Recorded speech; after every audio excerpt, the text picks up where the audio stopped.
Bonjour, bonjour, bienvenue à toutes et à tous sur Cocotte TV. Aujourd'hui, nouvelle vidéo de présentation qui porte sur un boîtier, le NZXT H630. Un modèle plutôt imposant car au format EATX, 14 kg, prix 150 €, mais vous allez le découvrir dans cette vidéo, pas mal de choses à voir sur ce boîtier. On commence tout d'abord avec le design qui est clairement très réussi, avec un boîtier qui est, alors on va dire, extrêmement lisse.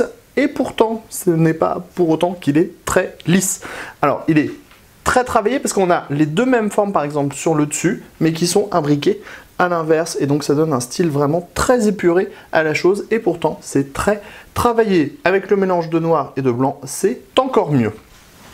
On commence notre tour du propriétaire avec la face avant entièrement blanc brillante, base acier, ce qui est assez rare aussi, donc peinture qualité automobile, petit logo NZXT, 2 baies 5,25 pouces, petite diode d'activité. On voit ici on a une forme qui descend, une vaguelette, et en fait on a cette même vaguelette sur le dessus, comme vous allez pouvoir le constater, ce qui sert réellement le style avec le Power On et le Reset.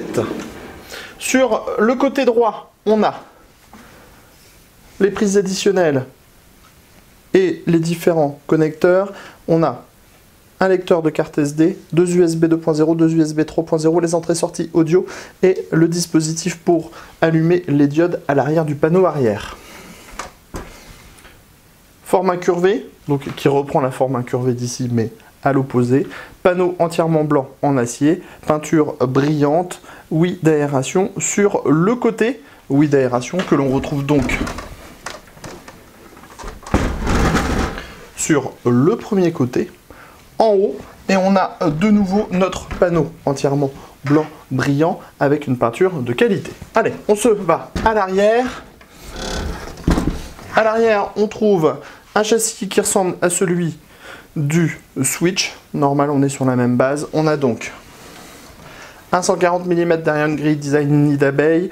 On pourra mettre du 120 mm et on pourra régler la hauteur avec environ 3 cm de débattement. L'emplacement de la plaque IO-Shield de la carte mère.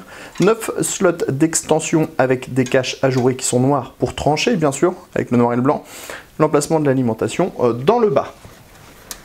Sous le boîtier, on a également des choses à voir avec 4 gros pieds en plastique recouverts de caoutchouc et 2 filtres. Donc des filtres, malheureusement on a déjà cassé le premier lors de la sortie du boîtier de son carton. Ça arrive assez souvent malheureusement parce qu'on les attrape pas comme il faut, mais normalement on a un système de blocage comme sur celui du haut. Donc un filtre amovible pour l'alimentation, un filtre amovible pour les emplacements 120-140 du bas ou éventuellement un radiateur de water cooling en 240 mm.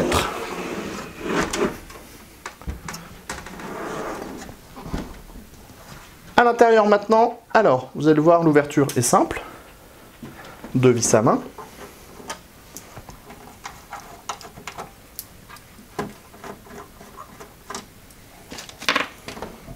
Les panneaux pivotent et s'ouvrent tout simplement. À l'arrière des panneaux, on a une mousse isolante, elle doit faire 8 mm d'épaisseur environ et je pense qu'elle est très efficace. L'ouverture est donc ultra simple. Au niveau du châssis en lui-même, on est donc sur une base de Switch. On connaît donc à peu de choses près, on a la même chose. On a 2 baies 5,25 pouces dans le haut avec un système de montage sans vis. Viennent ensuite 3 cages HDD. Les cages sont entièrement amovibles. Elles sont compatibles SSD et le chargement se fait par derrière.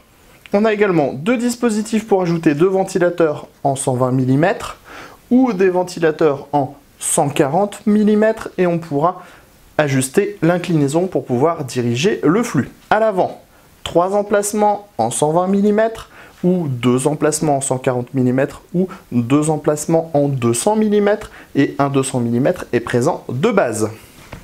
La platine ici est également amovible. Elle permet soit de glisser un 240 en dessous ou soit de mettre du 360 mm à l'avant. Dans le bas, des passages. Pour l'alimentation, pas de souci. On le voit, cable management n'est pas oublié. On a également un large accès backplate. On retrouve la peinture blanche brillante. On a l'emplacement de l'alimentation avec des patins en caoutchouc pour limiter les vibrations. À l'arrière, ventilateur de 140 mm, 9 slots d'extension, montage par vis à main. Dans le haut, on retrouve les mêmes emplacements qu'à l'avant, donc 3 x 120 mm ou 2 x 140 mm ou 2 x 200 mm, radiateur de water cooling en 360 mm. Vous allez nous dire, on peut tout démonter. On peut mettre 2 radiateurs de 360 mm. Oui, mais on n'aura plus de place pour les disques durs. Si, à condition d'opter pour du 2,5 pouces avec 2 emplacements à l'arrière de la carte mère. Le chargement des paniers, donc par derrière. Et on a un dispositif pour regrouper toutes les prises des ventilateurs et donc tous les alimenter d'un seul coup. Avec notre petite astuce 5 volts, 12 volts et retournement de la Molex, on peut donc alimenter ça en 5 volts ou en 12 volts facilement. Un boîtier qui clairement nous fait de l'œil physiquement parlant. On vous dira dans un test très complet si ce dernier vaut ses 149 €. Sur ce, on vous dit à très bientôt.